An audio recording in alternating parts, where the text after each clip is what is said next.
Well, hello. My name is Ross Kelly, and I used to be a mussel farmer in Argyll in Scotland. Then something happened that changed my life completely, and I think by the time I've told you about it, it should have a similar effect on yours. I certainly hope so anyway. In 1996, a sequence of events occurred that was hidden by the Vatican, British intelligence, American intelligence, and other institutions who had been on the trail of that sequence of events for a long time. It all started when something happened in the Portuguese village of Fatima in the year 1917. First of all, there was a loud sonic boom heard by a lot of people. After that, there followed a sequence of solar activity that was witnessed by 70,000 people. It was a very strange thing that they saw. It appeared to them that the sun danced around the sky, moving from place to place instead of staying in its normal slow movement sequence. Some of the witnesses said that they saw the sun appear to shoot down to the horizon and back up into the centre of the sky again. By normal physics, it would seem to be an impossibility that people could witness such a thing, and yet they all swore that it had happened. What they actually saw was not the physical movement of the sun or the earth. It was actually a replay of time shown to them by the intelligence that lies behind the shining of the sun. I know that because in the early months of 1996 I had a direct solar link experience myself. I'll be telling you about that experience in a minute, but first I'll get back to Fatima. When the Fatima event happened, 3 children belonging to the Marto family, they were illiterate shepherds, and they were out in the fields by themselves. The oldest of the 3 children, the cousin of the other 2, who were brother and sister, was the first to notice, according to Vatican reports, the sun appearing in an unusual manner. It was Lucia, the cousin of the Marto brother and sister, who first noticed that the sun was appearing in a different way from usual. She called to her cousins and told them, "Look at the sun, look at the sun."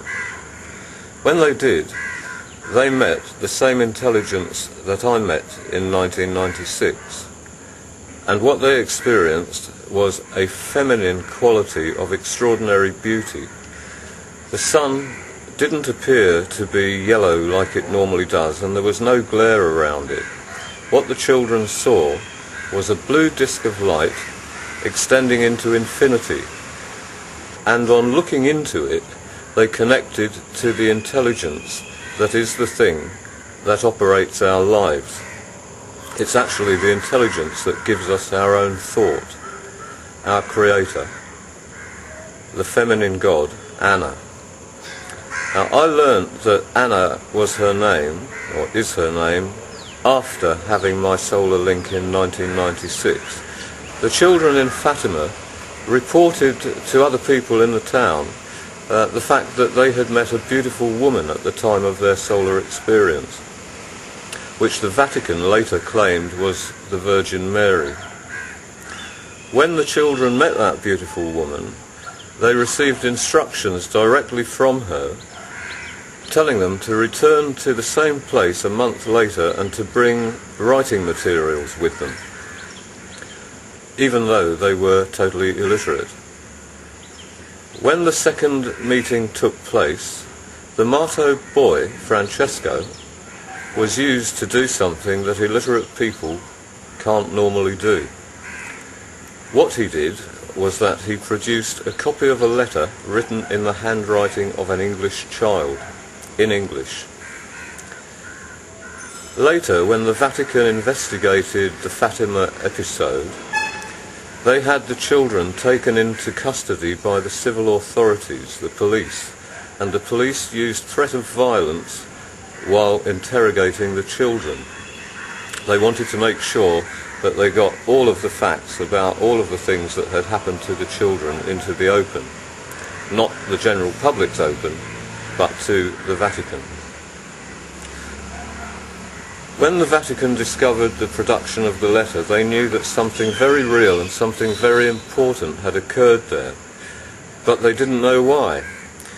The letter itself did not contain an explanation for its production, and it worried the Vatican because they knew that God had done it, but they had no idea what the purpose of the letter was.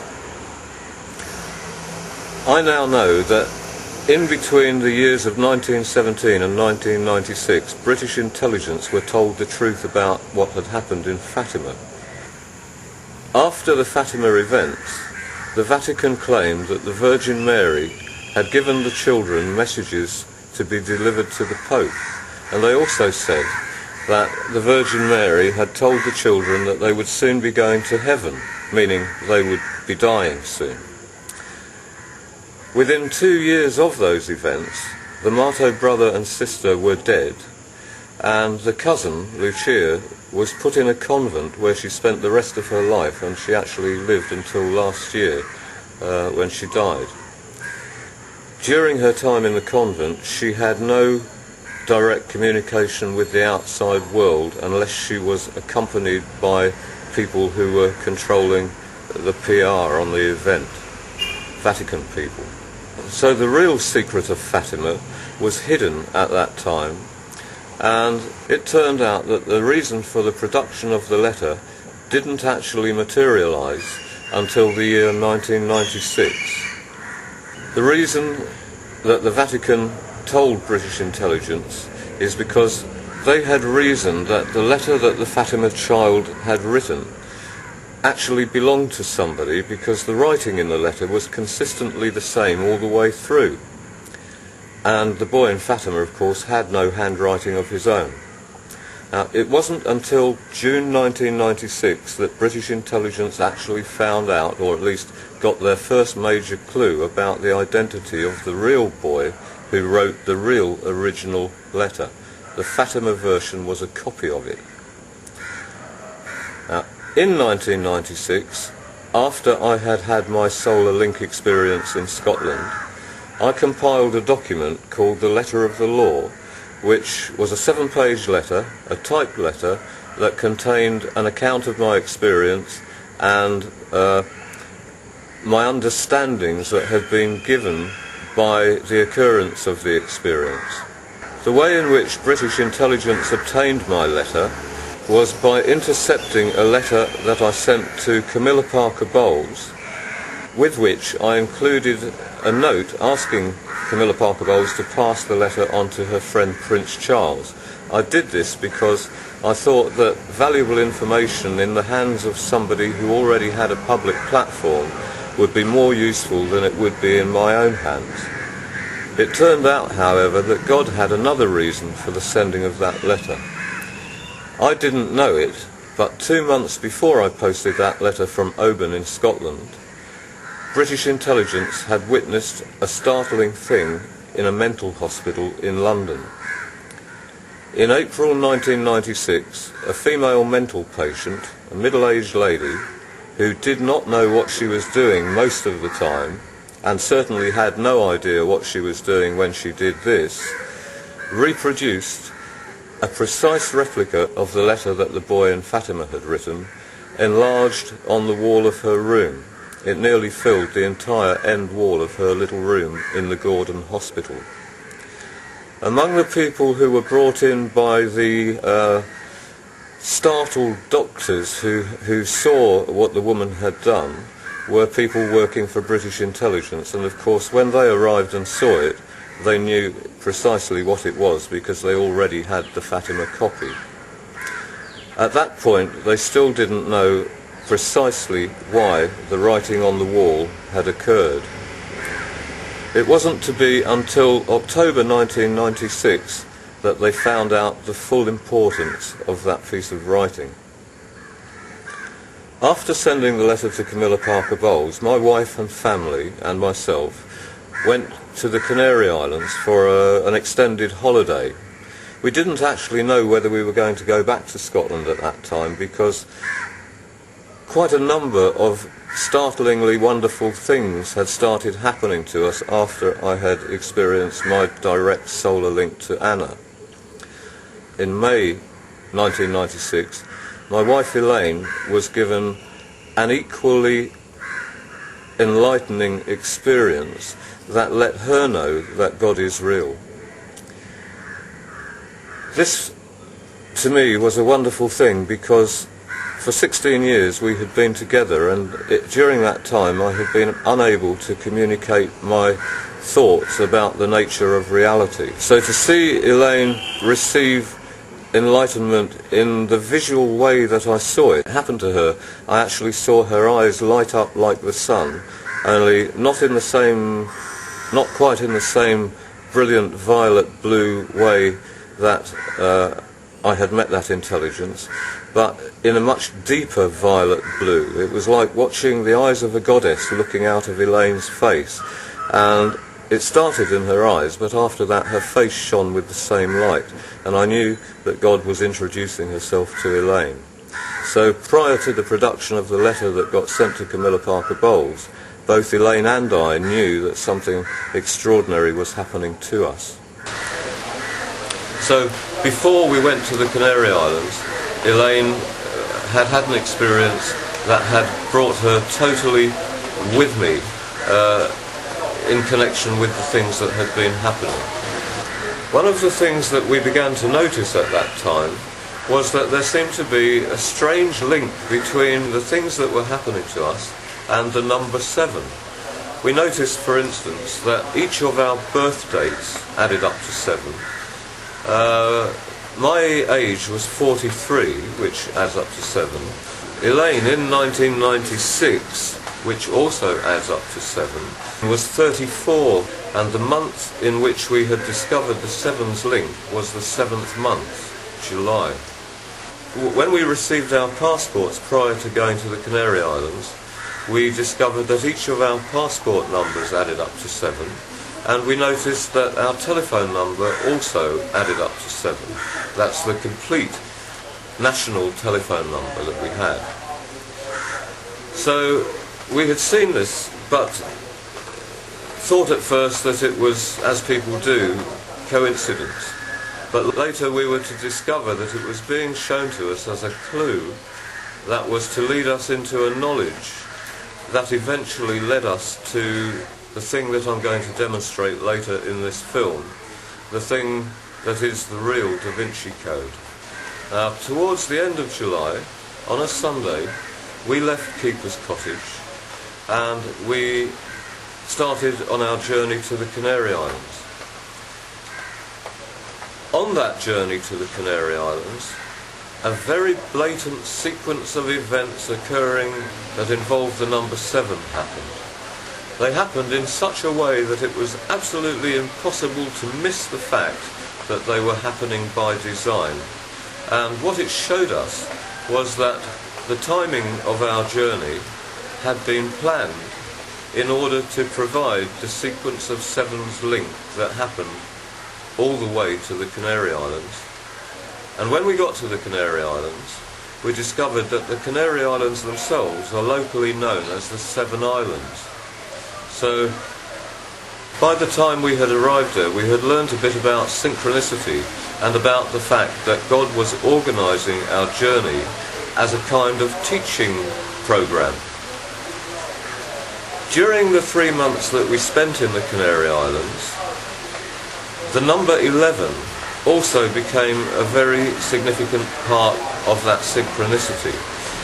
After the initial sequence of 7s had occurred that had woken us up to the existence of synchronicity, a sequence of synchronistic occurrences involving the number 11 happened just as blatantly as those in which the number 7 had been brought to our attention. During our time in the Canary Islands, we also started to realise that the synchronicity, which is a way that God communicates with people, is not just shown to you in numbers, but in all the things that are around you in your daily life. And we started to comprehend the fact that it is possible to be educated by taking note of the signs that exist around us.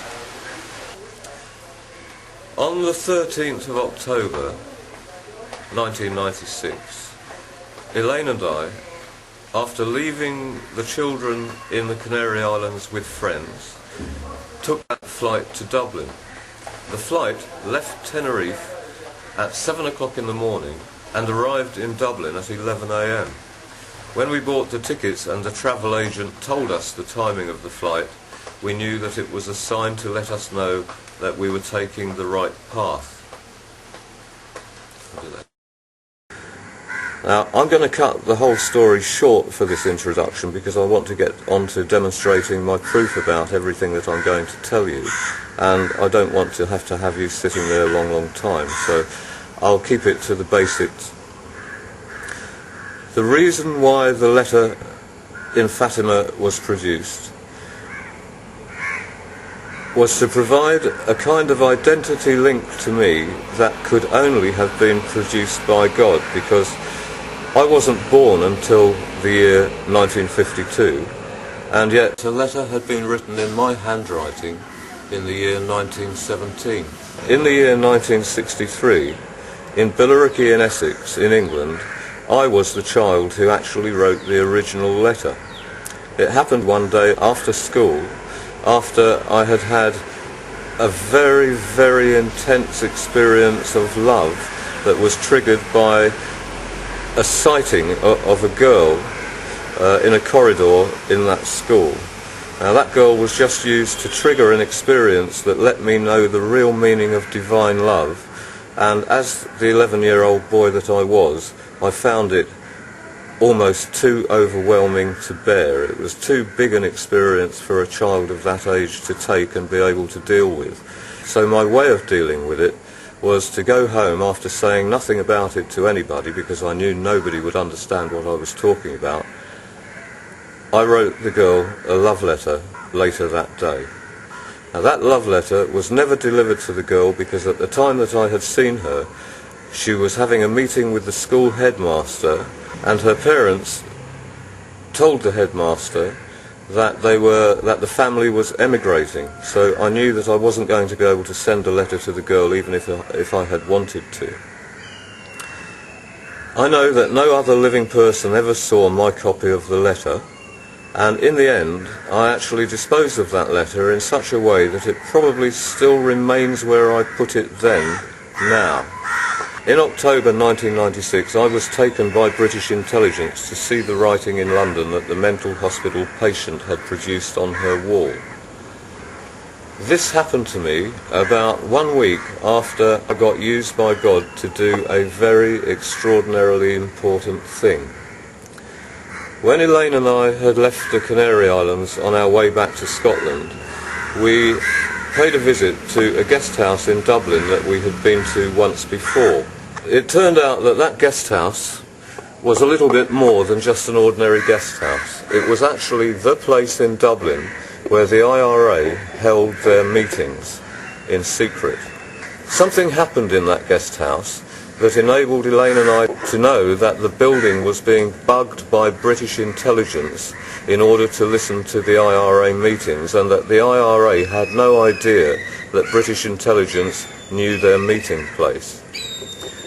The details of how we found that out and everything else that happened in that guest house and in the entire sequence of events that occurred in 1996 are included in the first part of Little Book Big Secret, so I'm not going to go into all of it now.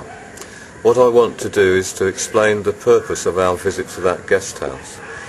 On the second night in that guest house, I was used to deliver a spontaneous message directly to British intelligence at a time when they were already looking for me in connection with the fact that they knew that I was the writer of the original Fatima letter. MI6 received the message by means of their own bugging devices that they were using to spy on the IRA. And the message that I was used to give in the middle of the night was an ultimatum from God. The purpose of the writing in London and the writing in Fatima was to identify me to them as the genuine messenger. Now that message, as I said, was an ultimatum, and in that message British intelligence and the other interested parties who heard it, who I know included the Vatican and the American CIA, were told that if they don't change the way they're governing the world, which is actually a very corrupt way, that their power would be taken from them. But they were not only told that their power would be taken from them, they were also told that the means by which it would be taken would be global catastrophe. At the time of the writing of the letter of the law, synchronicity happened to me that let me know that the town of Oban in Scotland may have to be used as a demonstration of the kind of catastrophe that will occur in this world if the corruption of our leaders is not stopped. Now, that kind of catastrophe involves an asteroid strike. Later, when the Kelly family left India, we had to stay out of Britain for obvious reasons, and we ended up spending 7 years, or nearly 7 years, in Australia. During that time, I visited the town of Bowen in Queensland and made a similar discovery. Quite a long time before I knew about the existence of the Anna Code, we had been warning people that Oban and Bowen may be used as the final signal for mankind to let us know that the catastrophe is coming. Now, if that signal does occur, and the governments and the people who are hiding the events of 1996 don't at that point tell the world the truth, the bigger catastrophe will occur. And that catastrophe will also be caused by asteroid strikes, but ones of a much bigger nature. It will also involve the eruption of 2 supervolcanoes, so it will be a very, very total catastrophe. Now, since 1996, the British government, the American government, NASA, the ESA, the European Space Agency, and most of the world's astronomers have been encouraged to search the sky for asteroids and to try to devise methods of deflecting them to avoid damage to this planet. That was the way that our intelligence organisations responded to God's warning. They did it that way because they are totally insane. Now, they were advised to tell the world the truth about it all, and the truth about all of the other things that they've lied about in order to maintain their corrupt rule. That rule has lasted for centuries, and they have been keeping very big secrets from the people in order to keep it going for a very long time. One of those secrets is the thing that has provided me with my proof about all this. During the ultimatum, I had to tell them that they were being given 3.5 years to start implementing the policies that I had to tell them about. Now, those policies were just basic, obvious things that would be the right thing to do to make this world into a better place. Things like getting rid of all the nuclear weapons, dismantling the barriers between people, like the country boundaries, the borders, giving all the people in the world an equal deal by sharing out the world's resources in a way that was not governed by profit motive. They were also told to use clean technologies and repair the damage that has already been done to the natural environment. Above all, they were told to tell the world the truth and thereby change the thinking of the people of the world so that understanding could be given to them. They have done none of it. Instead of complying with the ultimatum, they hid it, and they have actually murdered a number of people in high places in order to keep it hidden. 3 of those people are Diana Spencer, Mother Teresa, and Jill Dando. Now, when eventually we left Britain shortly after the ultimatum had been given and after attempts on our own lives had been made, we came to India, and from India I wrote to all 3 ladies. I told them all about the writing on the wall and what had been hidden, and I told them that I had written to each one of them, so each of the 3 women knew the other 2 women had been contacted. I know for certain that the reason why they all died was because they received my letters and because the wrong people found out that they knew about the writing on the wall. The tool that I have been given to prove my case also proves that. The next part of this introduction to my books explains what that tool is, how I came by it, and it shows some of the proof that is included in the books that proves the whole of my story. The code that I was led to 3.5 years after the ultimatum is the thing that Dan Brown hints at in his book The Da Vinci Code. Leonardo da Vinci at one time had been one of the people who had been led to the discovery of that code in a way that was designed by God for him to do so.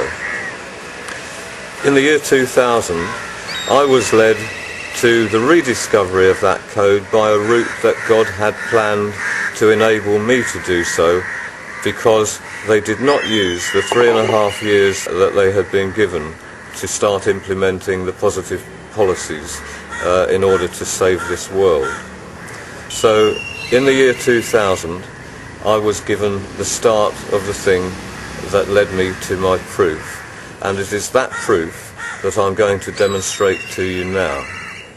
The proof exists in the form of a code that has several names, one of which is the Anna code, because Anna created it, another is Sion, another is the rose, another is the rock, because Sion is the biblical rock, and another is the 7th seal code.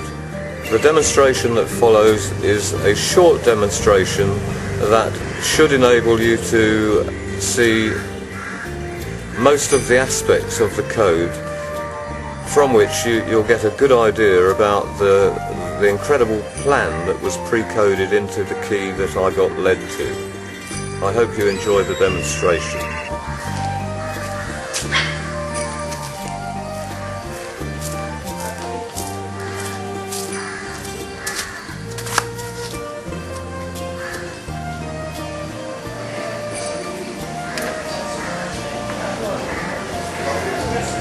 Well, how you doing? Hey Ross. Brilliant, man.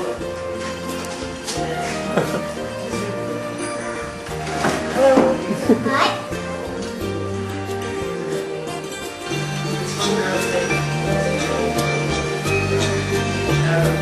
Someone upstairs.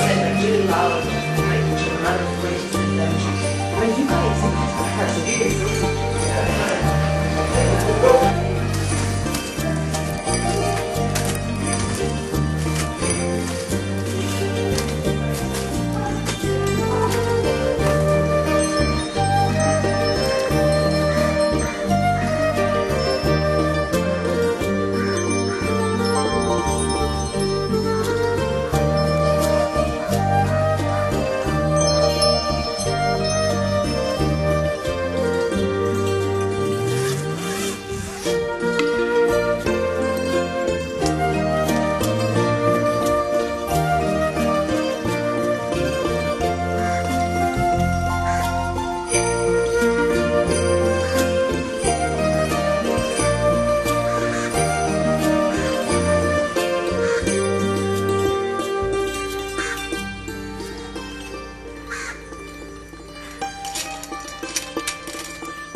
Three and a half years after the ultimatum had been delivered and no positive response had been given or shown by the governments and institutions who knew about it, their time was up.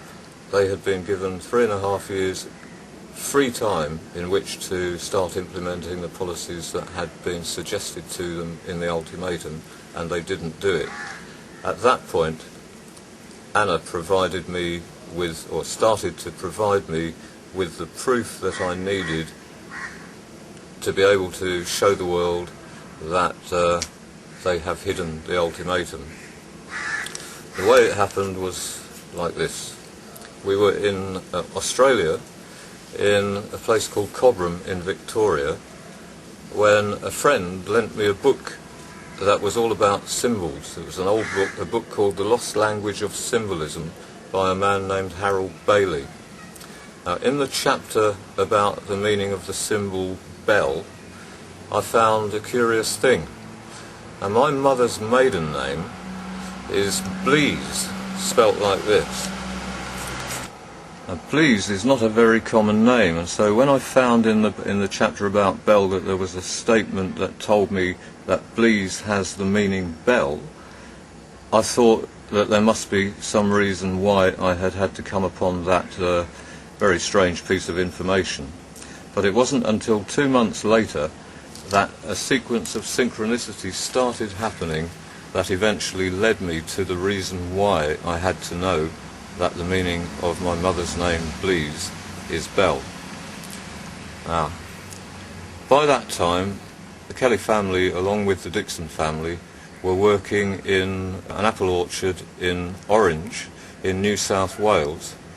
And one day, on a Friday, at lunchtime, we had gone outside the orchard to have our lunch. While we were sitting on the grass eating our sandwiches, 2 dogs came running towards us, and I noticed that the dog in front, which was a Dalmatian, was wearing a name tag on its collar. Now, the dog ran up to Elaine and stood in front of her, and I asked Elaine to have a look at the name tag and tell me what it said. Now, the name on the dog's tag was Bella. I knew at the time that there was a reason why I had to ask Elaine to look at the dog's name tag, but I couldn't figure for the life of me why I had to know that the dog's name was Bella. Now, the next thing that started happening is that the dogs ran away and it started to rain.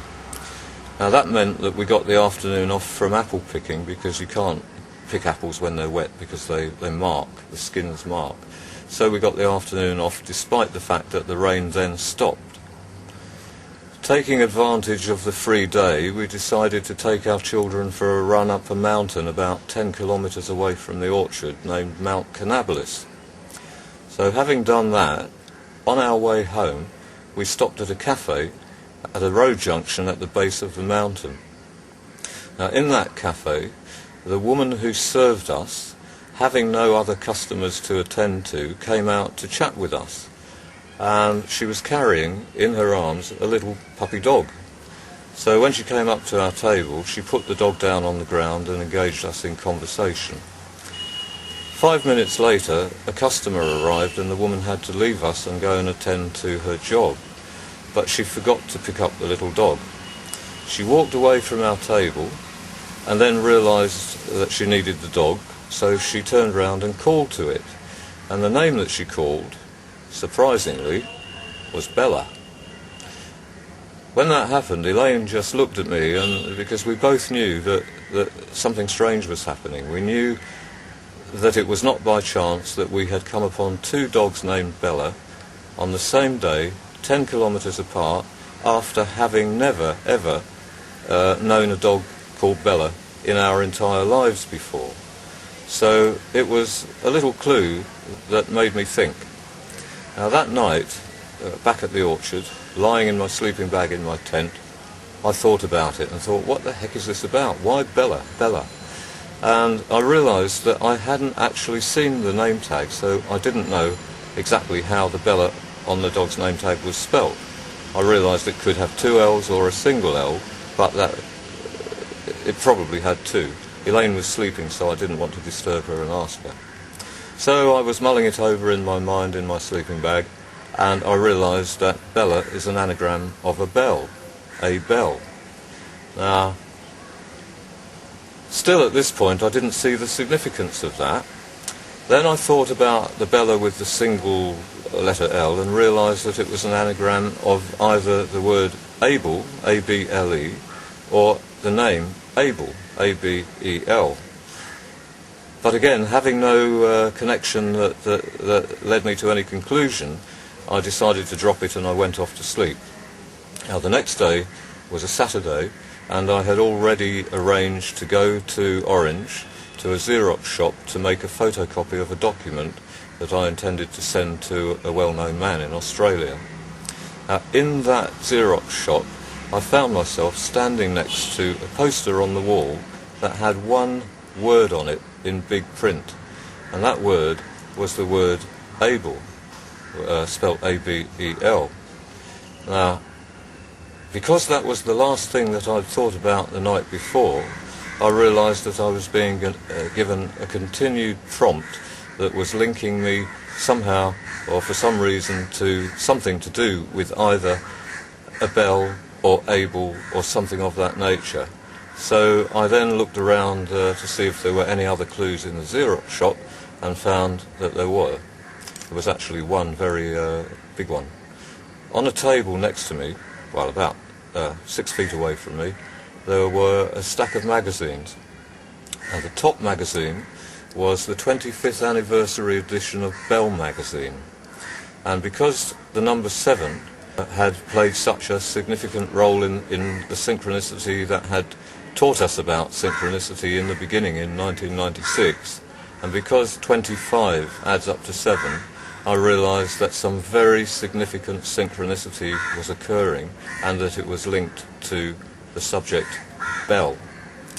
Now, shortly after being in the Xerox shop, we had to leave the orchard in Orange and head to Agnes Water in Queensland, a place to which we had been invited by a good friend named Rob, who was a professional fruit picker that we had met in Orange the year before. So we set off on our journey to Rob's house in Agnes Water, which was a long way away, but we found that during that journey the bell synchronicity happened time after time after time. Every time we stopped the car, something happened involving a connection to a bell, or simply the word bell was very prominent at the place where we stopped. When we arrived at Rob's place, we moved into the caravan in his garden that he had said to move into, and the clock on the wall was a bell clock. It just had the single word bell written on it in big letters. A couple of days later, Rob and his son Daniel arrived in Agnes Water and moved into the house. So we went inside into Rob's kitchen to tell him about the bell synchronicity that was happening, and to explain that we didn't yet understand the full reason why it was occurring. While we were sitting at Rob's kitchen table, Rob's son Daniel informed us that they had an old bell upstairs that had been in the family for several generations and had been left to Rob by his grandmother when she died. So he volunteered to go up there and get it in case it had any connection to the reason for the bell synchronicity. Now, the bell that Daniel brought down was an antique, and it turned out to be a thing called an Agnes bell. It's a ceremonial bell that was used in the Catholic Church to proclaim the arrival of the Lamb of God. Now, on the bell there were several embossed motifs. The bell was made of brass or bronze, and one of the motifs was a picture of a lamb, and above the lamb was the word Agnes in Latin, with the V as the letter U, as Latin spelt things. So this was a big clue for me, because I realised that we were sitting in Agnes Water, and on looking up the meaning of the word Agnes in a dictionary, we discovered that it means lamb. So I knew that there was something very significant about the fact that we were in Agnes Water at the time that we saw the Agnes clue on the bell during the chain of bell synchronicity. Now, the next clue came when I turned around and noticed that Rob's telephone number was an anagram of our old telephone number, our local telephone number in Scotland.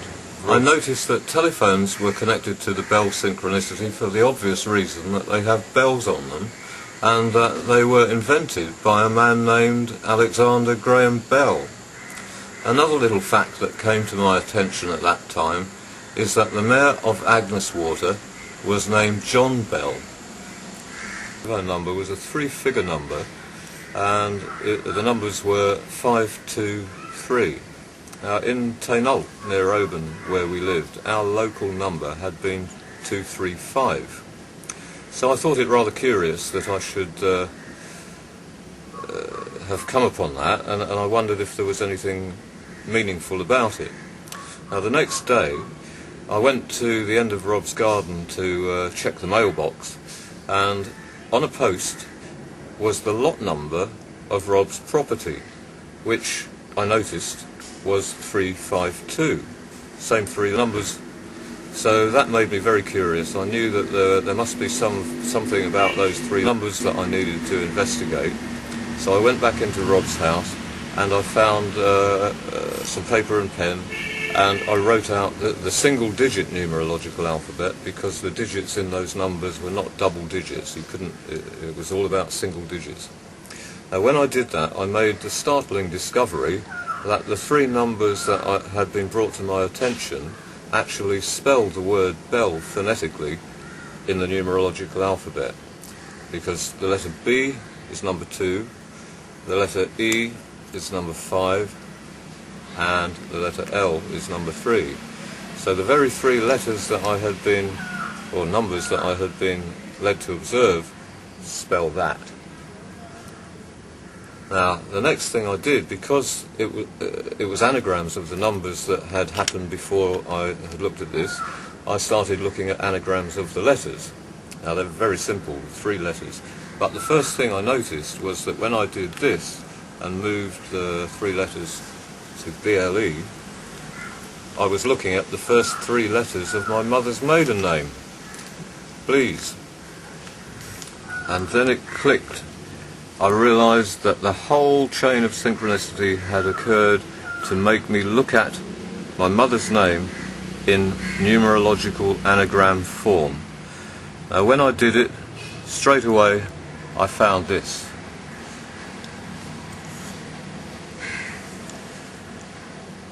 Which I realised was telling me that I had been led to a sealed code. Now, when I looked at these 2 letters, I noticed that this one is the number 2 and this one is number 5. Together they add up to the number 7. So I realised then that my mother's maiden name is a little code that says 7 seal, and I already knew that the breaking of the 7th seal is prophesied in the book of Revelation in the Bible. Now, the next thing that I found when I looked at it is that Please says sea bell.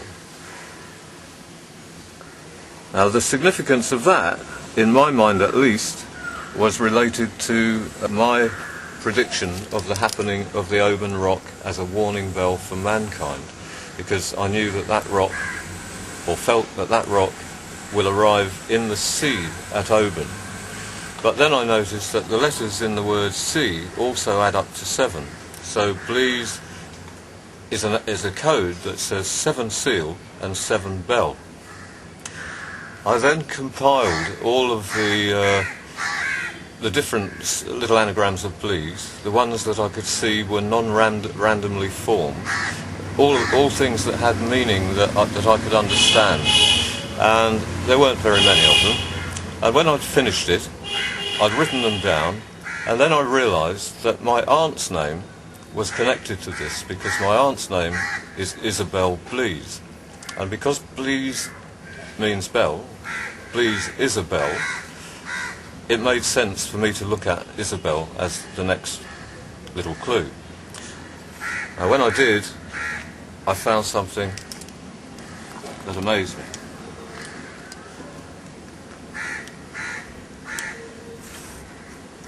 Because Isabel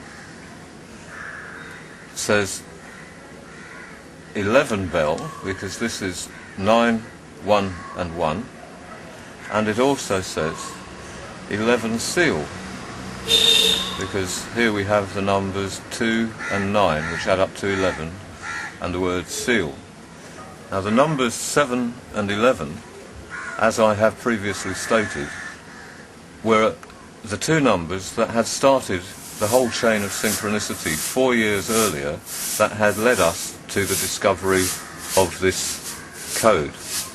Now, when I continued looking at it, I found that Isabel Blease says Blease bi-seal, and I understood that it was telling me that it was a two-part seal, because bi means two. So, and then later I discovered this. Doesn't really matter which way you look at it, which way round, Bible Seal 7 or Bible 7 Seal, and I knew that I'd found confirmation of the fact that I was looking at the actual biblical 7th seal, which was my clue to know that a pre-coded anagram code created by God really exists. After tabulating the anagrams of the word Blease, I then tabulated Isabel, and when the two code sequences were complete, I labelled the seals with an A for Blease, because it was the first seal that I found, and a B for Isabel. When I did that, I didn't realise that there was actually a very important reason for doing so. It happened before I discovered this. Later, when I looked at the anagrams of the words, the whole name Isabel Blease, I found that it says this.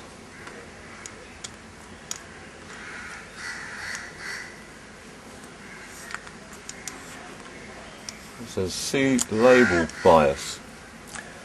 And when I saw that, I realised that I was being shown that there was a reason why Blease had been labelled A and Isabel had been labelled B, because normally Isabel comes before Blease. So, but I didn't know why. The next thing that I found was that it actually identified the labelling that I'd already given to the seals, like this. It says C label is A, B. So I realised at this point that the whole name Isabel Blease contained instructions that were related to the two seals, the Blease bi-seal. Now, when 9/11 happened, that's when I discovered that Isabel is the code that links to that event. When I looked at Isabel, I noticed also that the first three letters are 911, and it leaves the word bell. Now, bell has always been associated with the warning bell for mankind. Now, because telephone numbers had helped me to discover the Blease seal, I realised I was looking at the American emergency telephone number here, 911. And next to it, when I wrote this anagram out, 911 bell, I wrote a little note saying something to do with an American emergency. I didn't know what it meant, but that's what happened in June 2000. Now, when 9/11 happened, I remembered that, and I looked back at the Blease seals, and when I did, I made a further discovery. 9/11 and Bell also say this.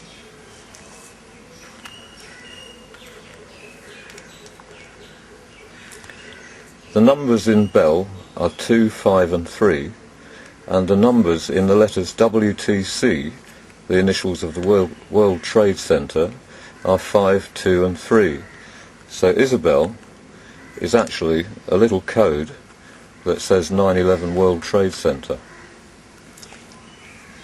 And when the Bali bombing happened, because they were calling it Australia's 9/11, I looked back at the seals to see if they related to the Bali incident. And the first thing that I noticed was that in the Blease seal, you don't have the word Bali. But in the Isabel seal, you do. Now remember, the Isabel seal is the B seal. Now this is how the code proves that God intended to isolate both events, 9/11 and the Bali bombings in the same seal, the Isabel seal.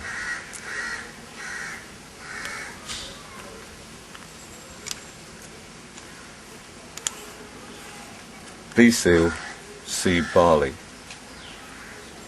So the two major negative events that have occurred in this world that have actually turned the world, changed the world as George Bush puts it, are both coded in the biblical seventh seal and were pre-coded in my aunt's name long before it happened.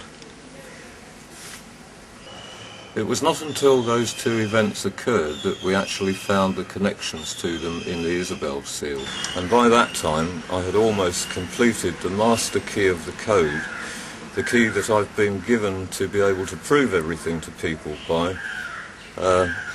And what I intend to do now is to explain how I got led to that key. At first, when we discovered the blue seals, we thought that we had found the entire thing. We thought that we'd found our proof, and we didn't realise that we were going to be led on to a greater code. But the next day, in June 2000, something happened that gave us a clue about where to start looking to find codes that contain greater information. At about 6 or 7 o'clock on the 28th of June, my son Ben came into Rob's house and told us all to go outside to see an amazing thing. Now, when we went out into the garden, what we saw was a ring of cloud that completely surrounded Agnes Water, and around the edges of the rim there was lightning happening, but it was very soft and very beautiful. It was flashing in different colours with no thunder. And as I looked at it, the words St. Elmo's fire came to my mind.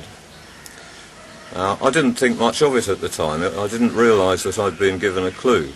But the next morning when I woke up, the words that were on my mind were the words St. Elmo's fire, and I realised that I had to look at the anagrams of those words. When I did, I found this.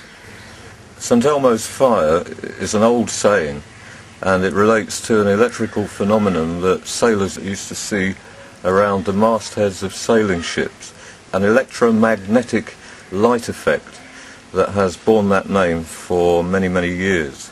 We're looking here at a well-established set of letters. Now, when I looked at St. Elmo's fire, I found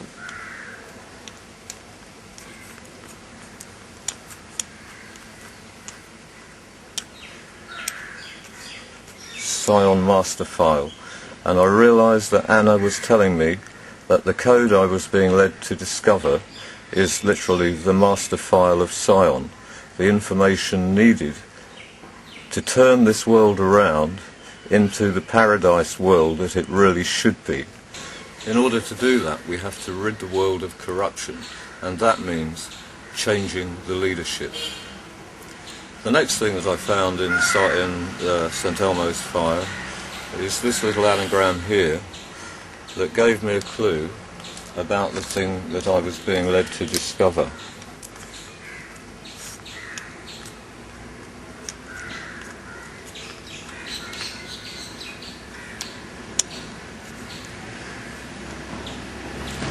We were soon to discover that the name Rose is one of the names that Anna gives to the code.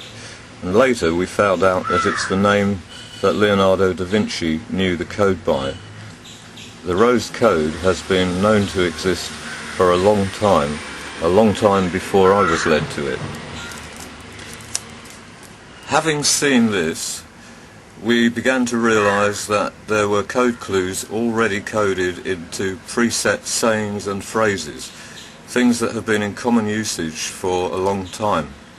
So we started investigating some of the more well-known ones.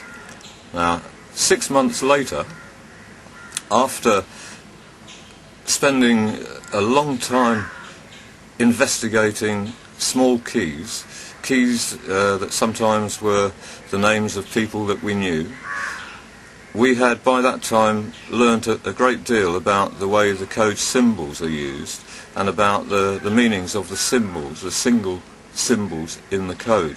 For example, the letter T is the symbol for balance, and the letter O is actually the symbol for the code itself.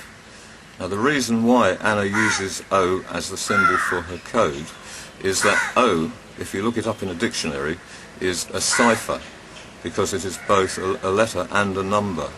Now, a cipher is a code, and so O symbolises code. We also discovered that a blank space can represent O in Anna's code, because a blank space is 0 and 0 is O. So the code works by logic. It's as simple as that. Okay. 6 months after the discovery of the St Elmo's fire key, I was investigating the old saying, "There's no peace for the wicked," and our friend Shirley Cobiella, who had been with us from the very beginning of all of this in 1996, was prompted to look at the saying, "Blood is thicker than water." She had seen it in a newspaper article about George Bush, actually. Now, when she did, she became very excited about what she found, and she brought the key to us. We were back in Cobram in Victoria at this time, living in an old shed. When Shirley brought the "Blood is thicker than water" key over, Elaine started to look at it. The discovery that Elaine made excited all of us, because what she found was that the key related precisely to the events that were happening to us at the time of the discovery of the key by Shirley. Now, Shirley's surname is Cobiella, and as a child everybody called her Kobi, spelled K-O-B-I, is her nickname. Now, she's from Scotland. During the research on the code in the 6 months since we'd left Agneswater, we had discovered that the word water is a code word that represents the information in the code, because the information is a fluid thing. By moving the letters around like water molecules do move, the new information comes to light.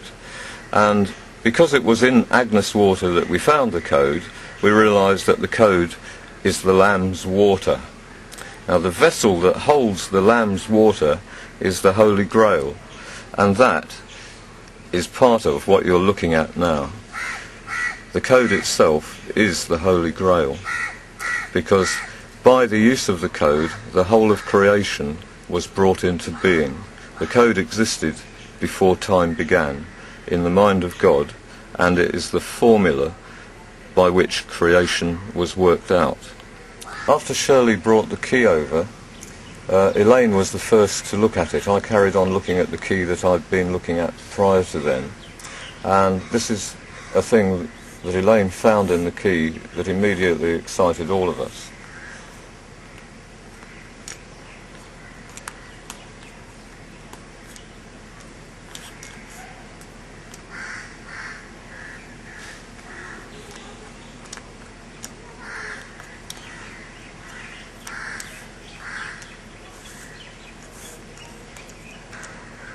The key itself indicates that it was already coded, that the person who would look at it first would be Shirley Cobiella. And when we saw that, we knew that we had found a very personal key that was linked to us and to the things that were happening at the time of the finding of the key. We knew that we had discovered something that was very important. Now, Rob, our friend in Agneswater, had been a long-term Christadelphian. He had been taught to interpret the biblical scripture in a very strict and formal way, and had left no room for any other interpretation of the scriptures. So he didn't like to think that God was feminine, because he had been taught the opposite, that God is masculine, and it was a big problem for Rob. Now, when I looked at Blood is Thicker Than Water, I found this line in it that is an instruction from Anna to Rob to help Rob understand who the maker of the code actually is. It uses simple phonetics at the beginning. This is what it says.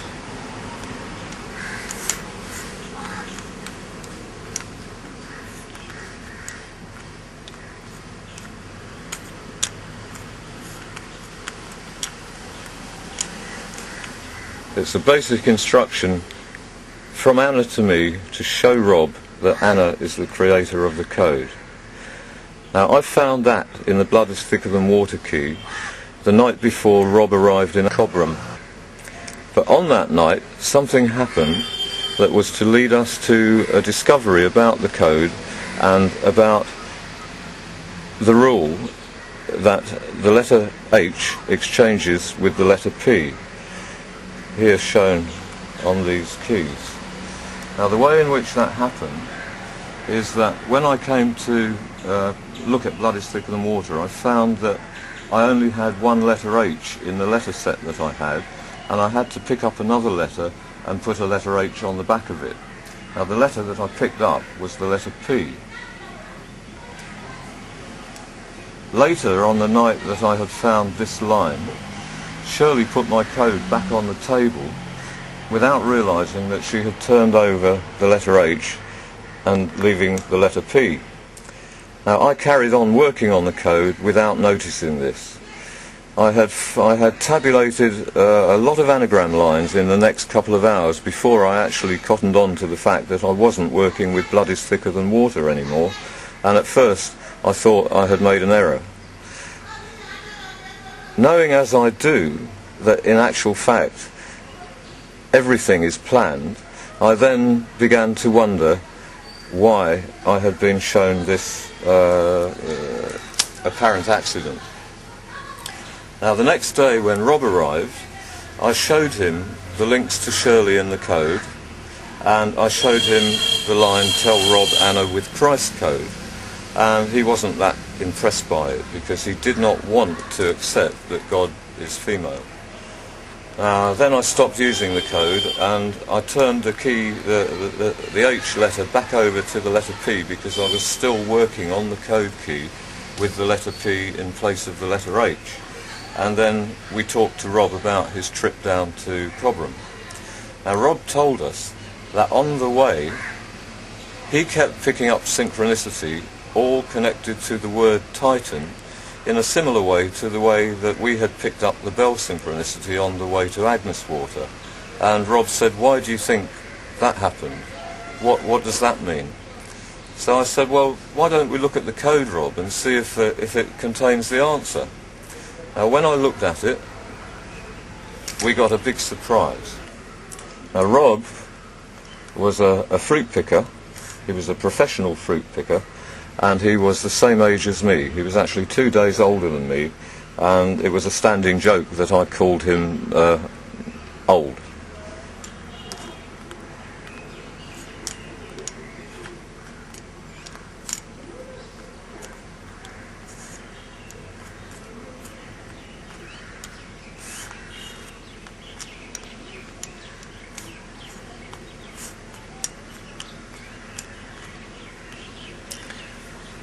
When we saw that, that answered Rob's question. The reason why Rob had been shown Titan all the way down to Cobram was so that he could be shown this when he got there. From that moment on, Rob started to take the code very seriously. In verification of the fact that the thing that we had been calling the PH accident was not an accident, Anna's humour says this: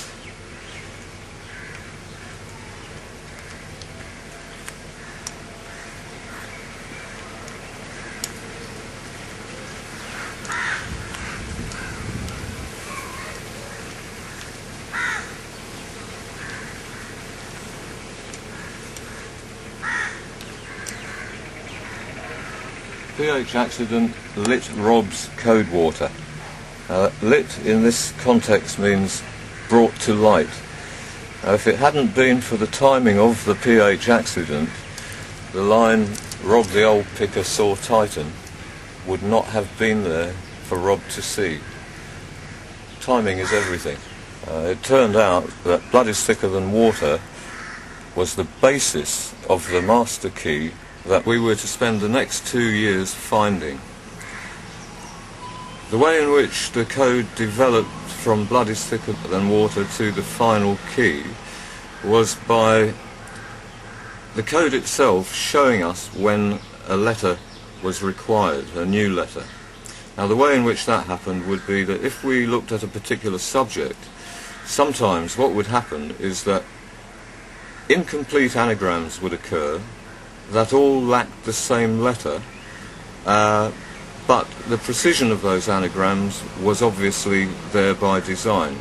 So the missing letter, if a sequence of that nature occurred, the missing letter was then added to the key. Now that happened a number of times until we reached a key that contained 34 letters.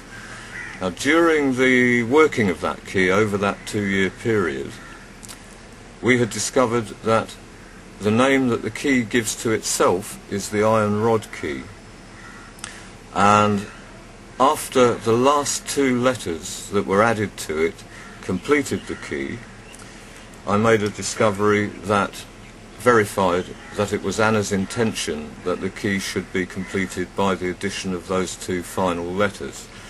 The last 2 letters that were added to the final key were these ones, S and N.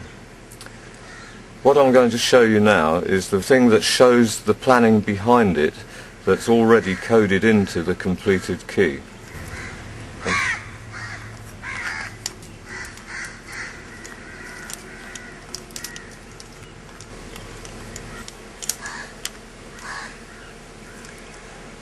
The fact that that anagram isolates the very 2 letters that were the letters that had already completed the key showed us, it confirmed the fact that the key was now complete. Here's something else that I found later in the completed key.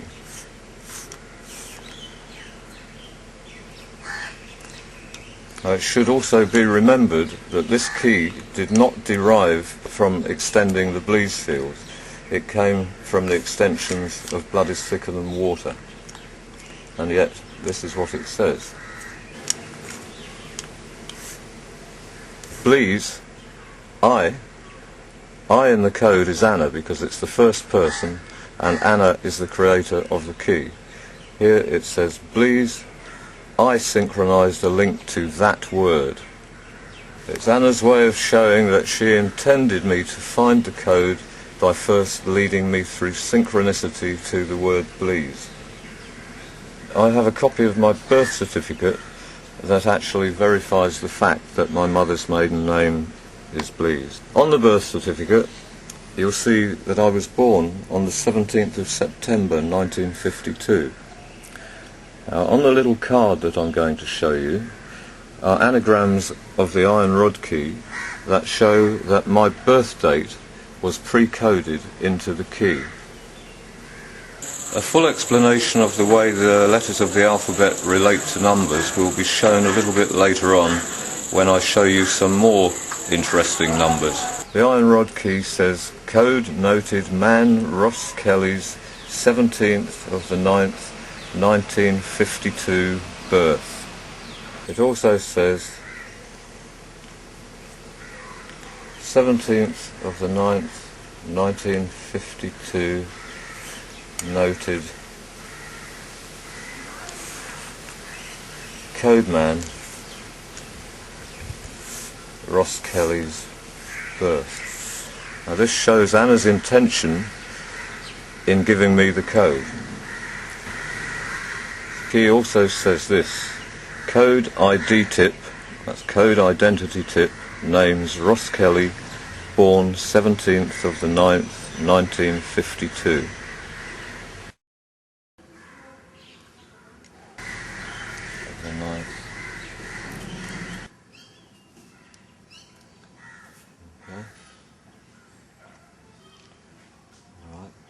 The iron rod key was completed in August 2002. In June 2006, in Varkala, I met an Italian girl named Daniela who referred to the code as an oracle. Before the completion of the code, I had checked the incomplete key to look at the oracle links. But prior to Daniela's prompt, I hadn't thought to look at them in the completed key. The day after Daniela mentioned the oracle, I was prompted again when Elaine opened a newspaper and I found myself looking at an advert for the company Oracle, so I knew that I had to take a look. The following day, these are the lines that I found. The first 8 or 9 anagrams all contain the same words in a different order, and the key is pre-designed to use those words to describe all the different aspects of the code.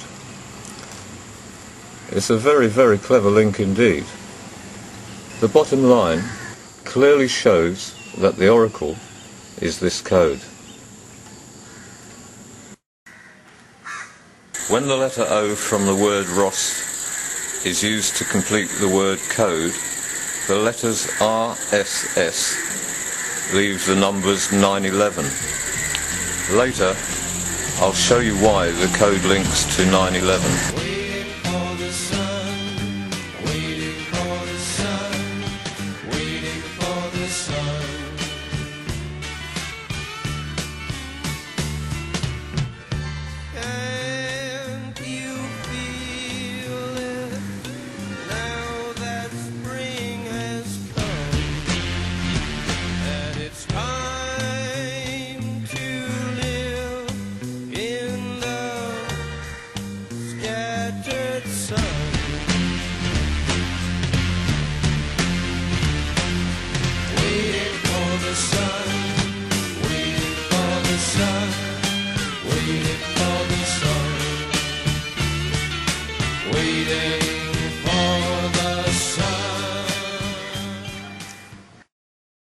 Now I'm going to show you a few reasons why the governments and powerful institutions don't want you to know about it.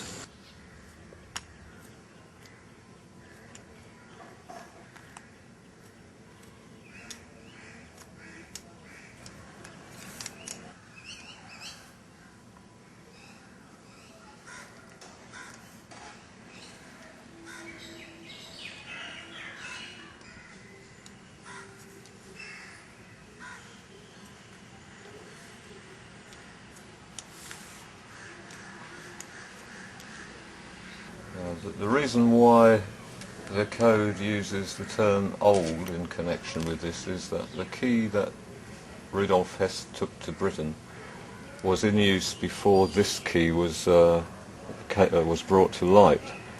Now the reason why there's a blank 0 in the word code here is because when you fill it in, it leaves the initials LD, and they relate to the fact that the code that Adolf Hitler had was first discovered by Leonardo da Vinci. Hess flew to Britain. He demanded to speak to Lord Hamilton. He wouldn't speak to anybody else. Now the reason why is because Hess found instructions in the code to deliver the code to Lord Hamilton in Britain. Now here the code shows the plan. Code to Hess. Britain's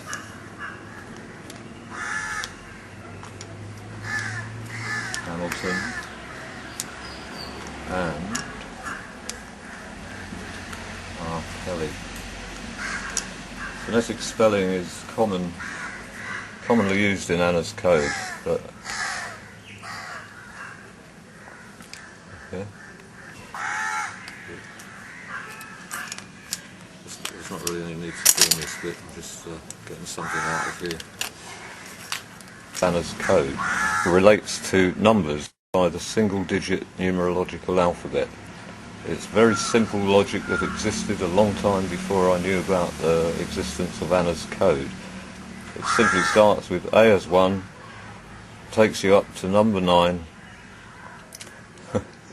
and then starts at 1 again, so that it goes 1 to 9, 1 to 9, 1 to 8.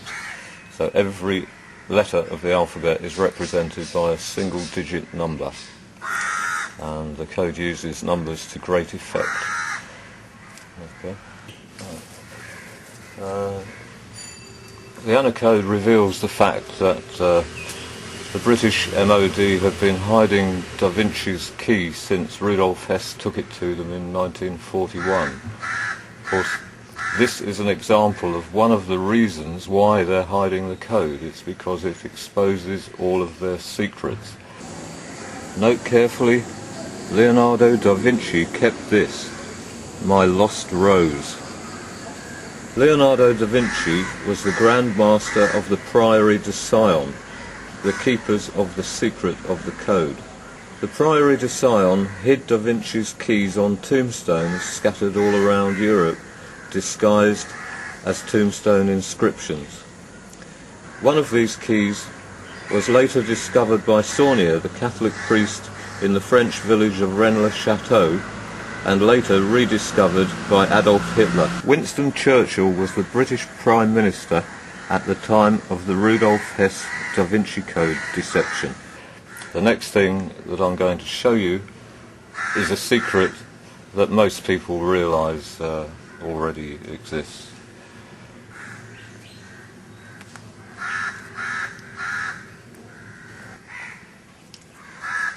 The letters NY stand for New York, and by the numerological alphabet the letters I, S and S are 911, which is 9/11.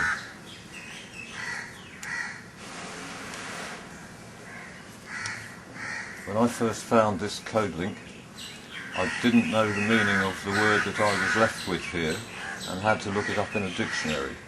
The word rook in English means deception.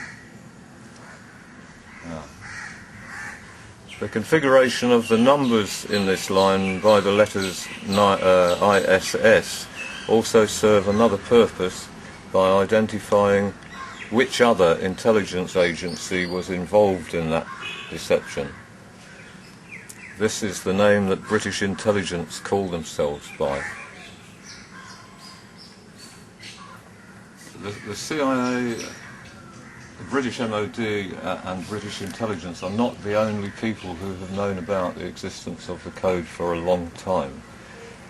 This line gives away another culprit.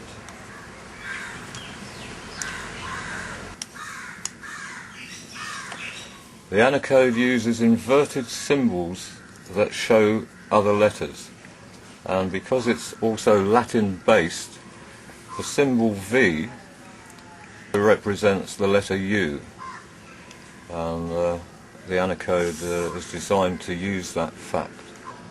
The next thing that I'm going to show you is the fact that the code relates to reality with great precision, and the use of numbers is one of the ways in which it does it.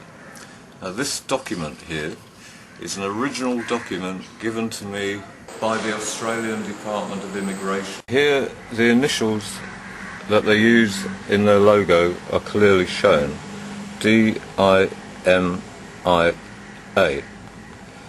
Now, I was given this document several months after the iron rod key had been completed, and on it shows the number that they call my client ID number, and that number contains 11 numbers.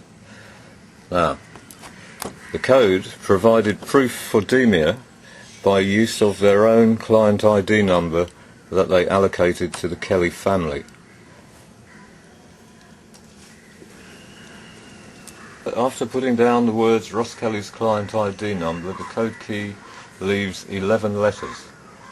Now, those 11 letters correspond precisely to the 11-digit number that DIMIA gave to us. They are 1, 1, 2, 5, 9, 0, 0, 8, 8, 4, and 9.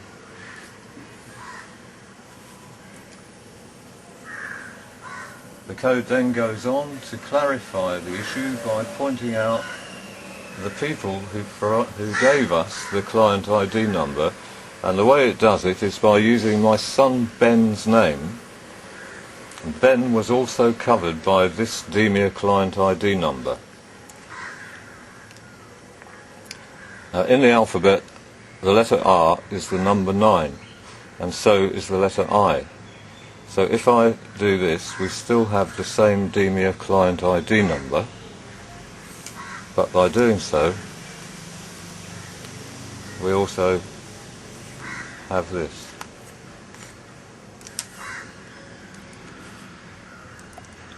Now that shows that my son's name had to be Ben in order to identify whose clients the Kelly family were.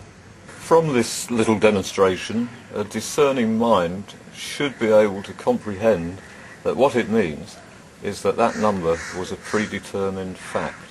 It was something that was coded in the code before we were given it. The next thing I'm going to show you is that that did not happen as a fluke, that there are other documented proofs that relate to identification numbers that prove that all identification numbers are predetermined by a single intelligence. When we arrived back in Britain after being deported by the Australian authorities, I had to open a post office account to have my benefit money paid into because I had no work to go back to.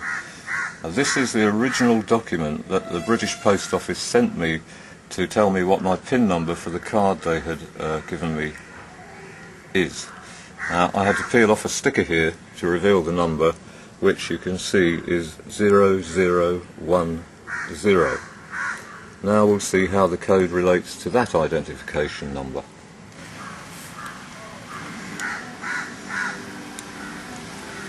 Here we have R. Kelly's PIN numbers in this code data, and what we are left with is the PIN number.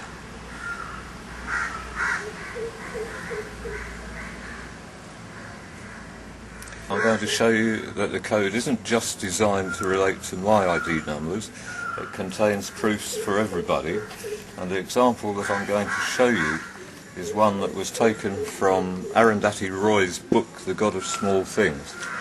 This is a blown up photocopy of a page that shows the ISBN number of Arundhati Roy's book.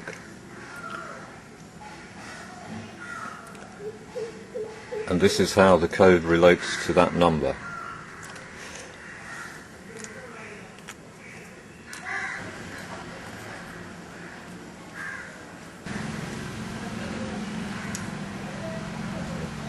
That's 81869399024, which is the same as the ISBN number. After spending 7 months in DMIA's Villawood Detention Centre, we eventually realised that there was no way that they were going to allow us to win our case. We were claiming political asylum. They knew that we were telling them the truth, but they dare not allow us to win the case because the whole truth about it would have come out. So we allowed them then to deport us back to Britain. Now, not long after arriving back in Britain, I found in the code lines that identified the killers of Diana Spencer. I found the code that proves the real reason why she was murdered, that she was murdered, and by whom she was murdered. And when I found those lines, I also found code links that related to the death of David Kelly that proved the real reason for his death too. Now, during that code search, I came upon code links that directed me to send the information to the Metropolitan Police in London, but I didn't know who to send it to.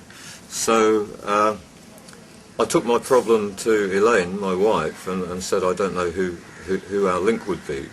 And 5 minutes after doing so, she called me back to her and pointed out a letter that she had found in the Guardian newspaper that had been sent in by a lady named Commander Cressida Dick of the Metropolitan Police. She is a very high-ranking police officer in London. Now, when I checked her name in the code, I found that the code verified that she is the person that I was meant to send the Diana links to, so I compiled a letter for her. After doing so, I cut out the letter that Cressida Dick had sent to the Guardian newspaper, which I'll show you here. Here you can see her name. A little while after cutting out the newspaper cutting, I glanced at the back of it and noticed that I had isolated the words "a note" from what had previously been a headline of the article that was on the back of Cressida's letter. This made me examine the article, and what I found was that the whole article here is an article about the philosopher Plato. Now, because this had happened, I knew that there was something significant about it and that the clue would be in the code. Now, when I looked at the code key, this is what I found as Cressida Dick's own personal proof about the murder of Diana Spencer and David Kelly and a number of other people who have died by having knowledge of this thing. Here we go.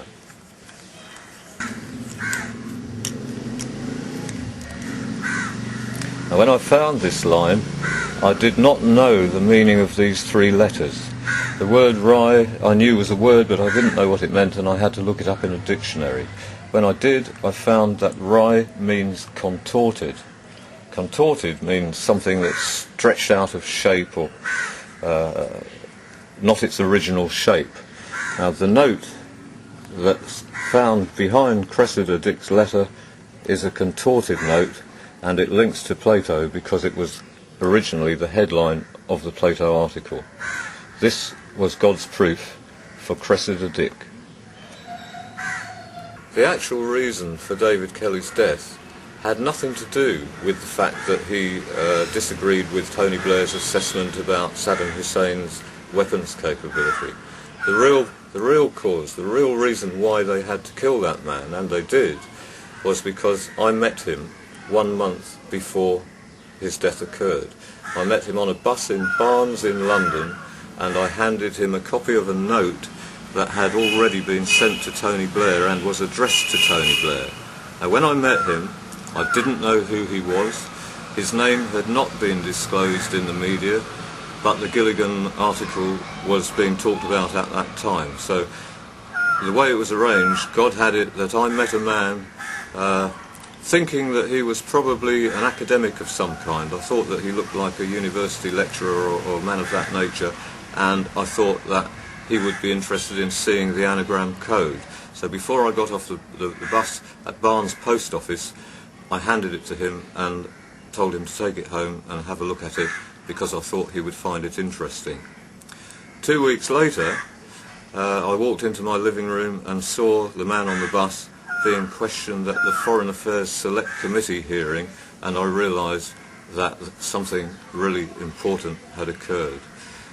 Shortly after that, we heard about the death of David Kelly, and when I looked in the code to see what the code said about it, this is part of the verification that I found.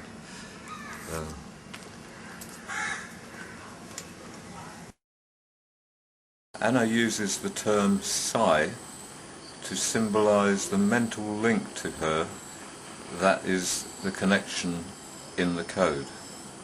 It can be spelt either C-I, P-S-Y or S-Y. Any phonetic spelling of psi means the same thing. Geoffrey Hoon was the British Secretary of Defence at the time of David Kelly's death. He was David Kelly's boss at the MOD. This address on the PIN number document shows that I lived in Castleknow Road in Barnes, and it was in Castleknow Road in Barnes that I handed David Kelly that note. At the time that I completed and sent the letter to Cressida Dick at the Metropolitan Police, I also sent a copy of her letter to the man who was in charge. He was the coroner in the David Kelly case. His name was Nicholas Gardner, and he was the Oxfordshire coroner.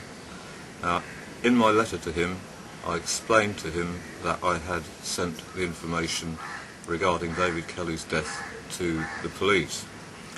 Some time later, I received this letter from Mr. Gardner, which I'll be showing you a little bit later on, because it turned out to be extremely important. H.M. Coroner. The letter states, "Dear Mr. Kelly, re the late Dr. David Kelly, I thank you for your letter of the 18th of March. However, as I indicated at the hearing on 16th of March, I have no further powers in this matter. If you have any information to offer, you appear to have done correctly in reporting it to the police. Yours sincerely, N.G. Gardner, H.M. Coroner for Oxfordshire." Okay. After sending the two letters to the police and David Kelly's coroner, synchronicity started happening to me that showed me that for some strange or unknown reason I had to also send a copy of the lines relating to the deaths to an actress in America named Julia Stiles. Now the problem was I had no way of knowing how to get to her. I didn't know where to send a letter if I was to compile one for her. But my problem was solved when on the 27th of March 2004 I came upon this advertisement in a Guardian Guide, Entertainment's Guide. As you'll see, it has a very apt headline: "Everybody should experience the shock of this play." The first thing I noticed when I saw this advert was Julia Stiles' face. Now, that excited me because she was the girl of the moment as far as I was concerned, and I very quickly discovered that the solution to my problem had arrived, because the advert informed me that Julia Stiles was about to come to work in a play in London, and that the play started on the 15th of April. Oleanna at the Garrick Theatre supplied my address to send the information to Julia Stiles. Now, I saw this advert, as you can see here, on March the 27th. It was a Saturday and it was late afternoon. That evening I spent a few hours considering what I would have to do to fill Julia Stiles in with enough information to understand what this was all about, and I realised it was going to take quite a sizable letter to do it. So the next day I spent the day compiling the letter for Julia Stiles. Now on the Monday, which was the 29th of March, I posted a parcel to Julia Stiles at the Garrick Theatre in London, and this is the actual postal receipt of that parcel. Here you can see it's dated the 29th of the 3rd, 04, 29th of March. Now on that day, my wife Elaine went to the internet to check up on Julia Stiles to find out more about her, to see if we could find out why it should be that the information was being sent to her. Now, one of the discoveries that Elaine made is that I had written a letter to Julia Stiles on Julia Stiles' birthday. Now that, I realised, was a very significant fact. So I looked in the code, and this is what I found. Okay?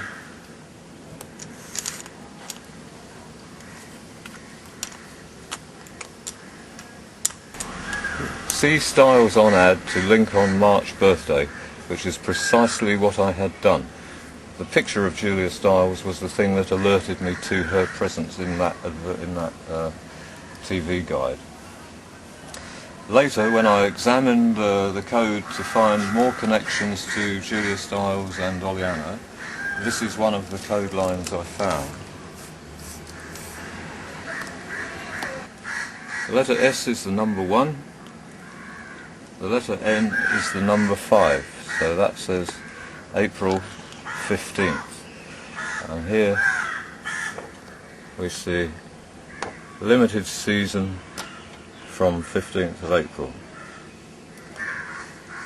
Okay.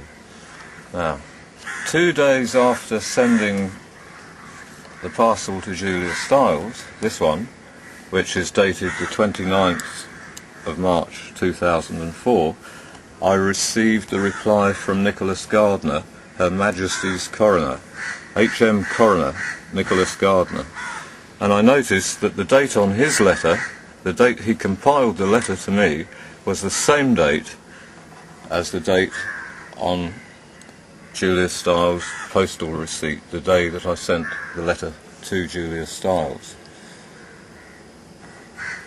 This, I saw, was a significant thing.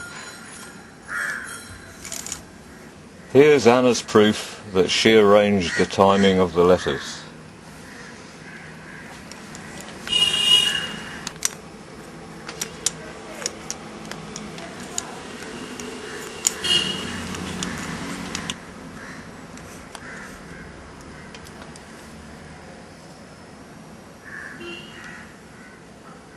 And why our Creator gave me that proof is to show that the lines that I had sent to the coroner were sent by design and therefore contained real proof, real evidence about the murder of David Kelly. In connection with the deaths of the three ladies that I mentioned prior to showing you the code, I have a few clues for you to see. Just before Diana Spencer's death, she sent a note to her trusted friend Paul Burrell, her butler. Now, in that note, that was published in the Daily Mail newspaper maybe a year ago, a year and a half ago, it just said, "What a secret, Paul. The tide is turning." Now, in the letter that I sent to Diana, Teresa and Jill Dando, they were the words that I used in connection with the event of the writing on the wall and the effect that it would have on the British establishment. I knew that by that time Diana Spencer was not amused by those people. Now here I have code lines that verify that Paul Burrell's note was set up by God to provide me with proof of the Diana link. I'll start with this one.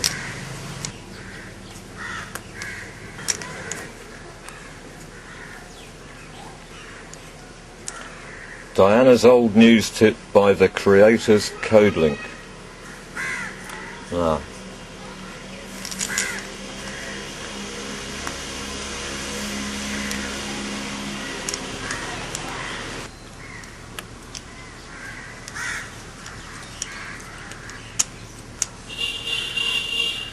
The code says, "My code kit," that's Anna's code kit, pins Diana's hot note, and the name that it leaves is Burrell's. This is another code link that shows God's intention for Diana's note to her butler, Paul Burrell. Diana's tied note to Burrell pins my shock, and so it should. The world should be shocked to know that Diana Spencer was killed to hide God from the people of the world. Again. These are not the only two lines that pinpoint the murderers of Diana Spencer. Here's another example.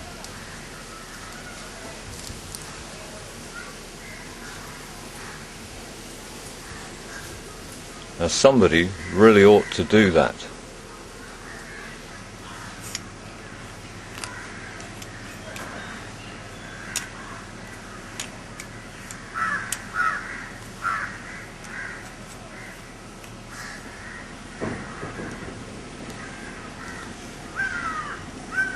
At Christmas time 2003, a long time after I knew that the names of the towns that may be used as asteroid strike demonstration places, which I had discovered prior to knowing that Anna's code existed, while we were examining code links to the Scottish Stuart clan, who have two ways of spelling their name, we made a major discovery that is known as the Stuart link pin. Now the Stuart clan spell their name this way and they spell their name this way, but phonetically the words both say Stuart. This, as in computer language, is God's symbol for the language of the code, because in a way this is God's computer. And it says here, R. Kelly's IO, which means my code language, and Stuart phonetics identify Oban. And when we use the other phonetic Stuart, we find that the code identifies Bowen.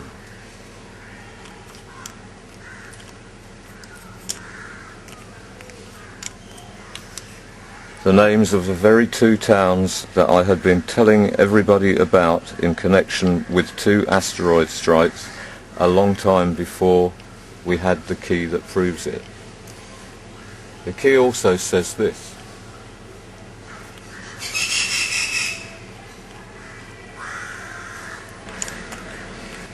Prince Oban asteroid. So not only does the code key identify the two towns by the Stuart link pin, but it also identifies the reason. Asteroids. Before I get on to the subject of my own books, I'd like to show you something that should indicate to you who the real author of all the books is. This one is particularly relevant to this subject.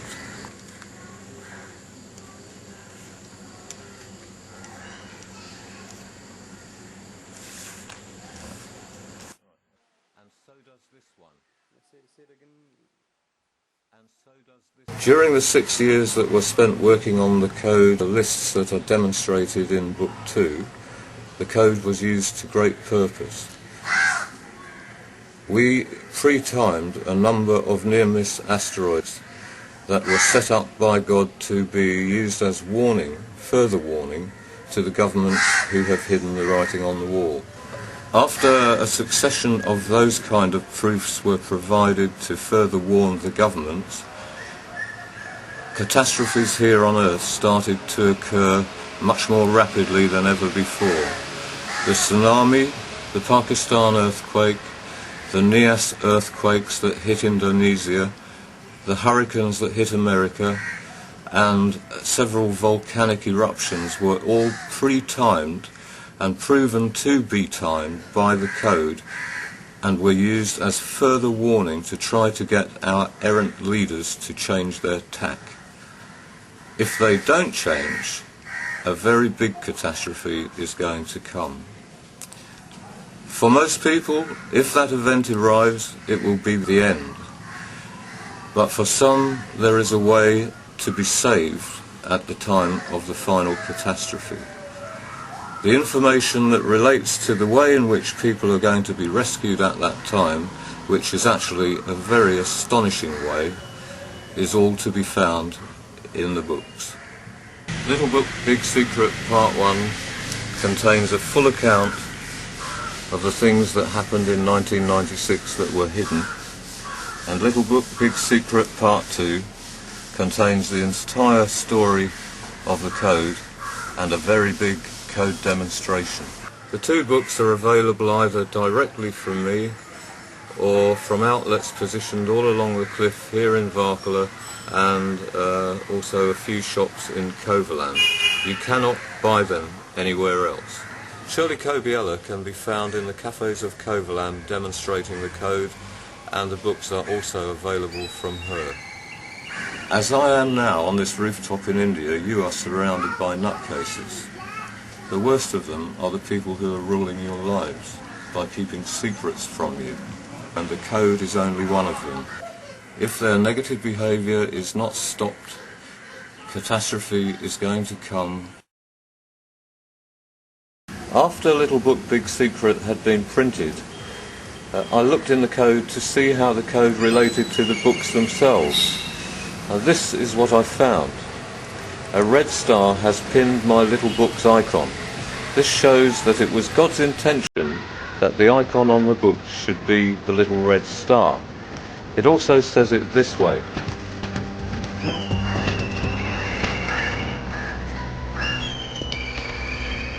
If you look at the spine of the book, there is a little red star on it.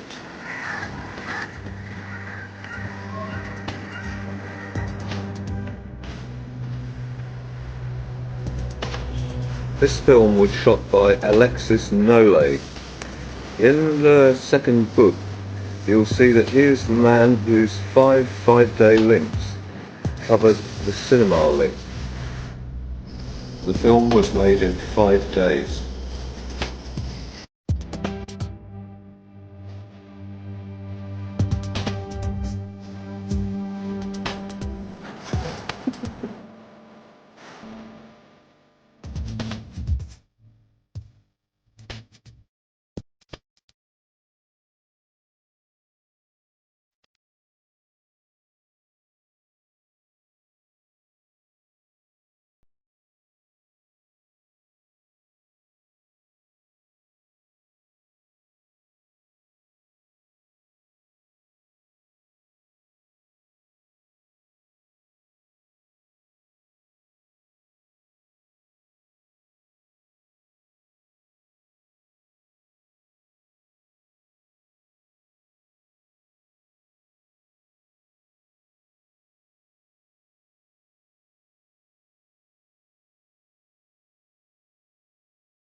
Anna with Christ coat.